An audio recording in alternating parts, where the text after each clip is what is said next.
Doctor BR Ambedkar గారు ఏ యూనివర్సిటీలో అయితే విద్యాభ్యాసం చేశాడో అదే యూనివర్సిటీలో లండన్ స్కూల్ ఆఫ్ ఎకనామిక్స్లో నేను కూడా అక్కడే చదువుకుని రావడం జరిగింది. నేను మాజీ ఎంపీ హర్ష కుమార్ గారి పెద్ద కుమారుణ్ణి. అయితే ప్రతి ఒక్కరు కూడా వర్గీకరణ గురించి ఈ వేదిక మీద మాట్లాడుతున్నారు. వర్గీకరణ అనేది చాలా ముఖ్యమైన అంశం. ఈ 54 మంది కమిటీ సభ్యులు ఎవరైతే ఉన్నారో వాళ్ళందరినీ నేను కోరుతున్నది ఏంటంటే నన్ను కూడా 55వ కింద చేర్చుకోండి. మీరు ఎటువంటి పోరాటానికి పిలుపునిచ్చినా నేను కూడా ఇక్కడికి వస్తాను, దేనికన్నా తెగిస్తాను. సమైక్యాంధ్ర ఉద్యమంలో రాజమండ్రి ఎయిర్పోర్ట్ తగలబెట్టింది నేనే. మొన్న వర్గీకరణ జరిగినప్పుడు నేషనల్ హైవే ఆఫ్ చేసింది నేనే. హర్ష కుమార్ గారు ఏ మీటింగ్ పెట్టినా నేనే ముఖ్య సైనాధిపతిని. లక్షల మందిని మేము నించోబెడతాం రాజమండ్రిలో. ఎన్నో సభలు చూసాం. మాకు సభలేం కొత్త కాదు, పోరాటాలేం కొత్త కాదు. మీలో నన్ను కూడా ఒకళ్ళ చూడండి, నేను మీతోనే ఉంటాను.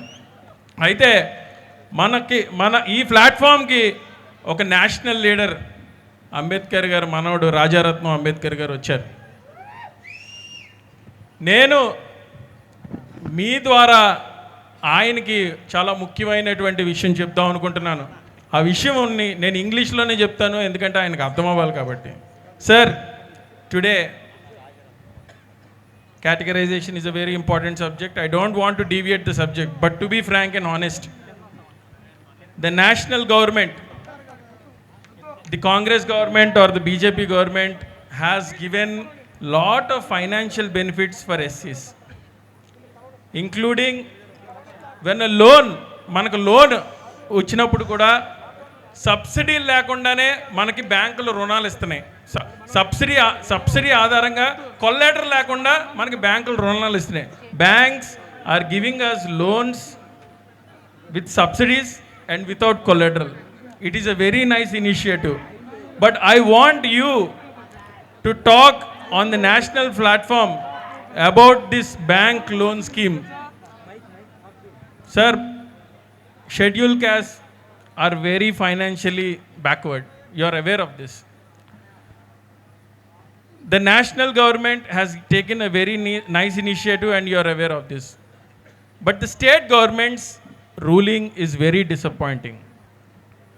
When banks are considering of giving loans, when banks are considering of giving and governments are considering about giving subsidies, the state government decision is very disappointing.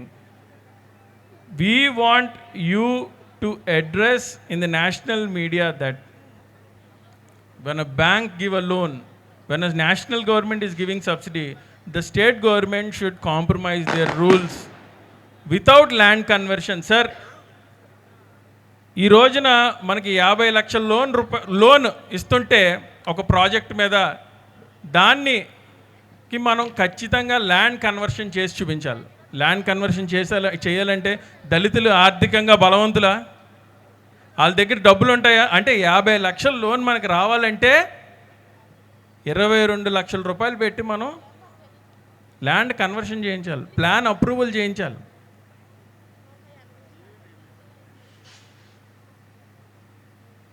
So I want you to kindly talk about this on the national media and educate the state government to take away this policy and to give them a loan, sir. అంటే నేను చెప్పేది ఏంటంటే, అంటే ఆయనకు అర్థం గురించి ఇంగ్లీష్లో మాట్లాడినప్పటికీ కూడా నేను కన్ఫ్యూజ్ అయ్యాను. సో ఇక్కడ నేను చెప్పేది ఏంటంటే, రాష్ట్ర ప్రభుత్వాలు వాళ్ళ నిర్ణయాల్ని మార్చుకోవాలి.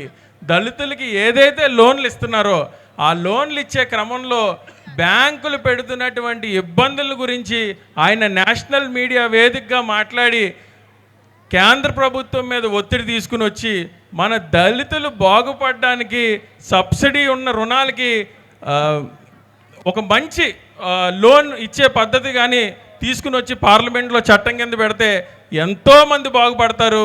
దీన్ని ఖచ్చితంగా ఆయన నేషనల్ మీడియాలో ప్రసంగించి ఖచ్చితంగా పార్లమెంట్కి ఆయన ఒక నివేదిక ఇవ్వాలని మీ తరపున నేను కమిటీ తరపున కోరుతున్నాను. Thank you.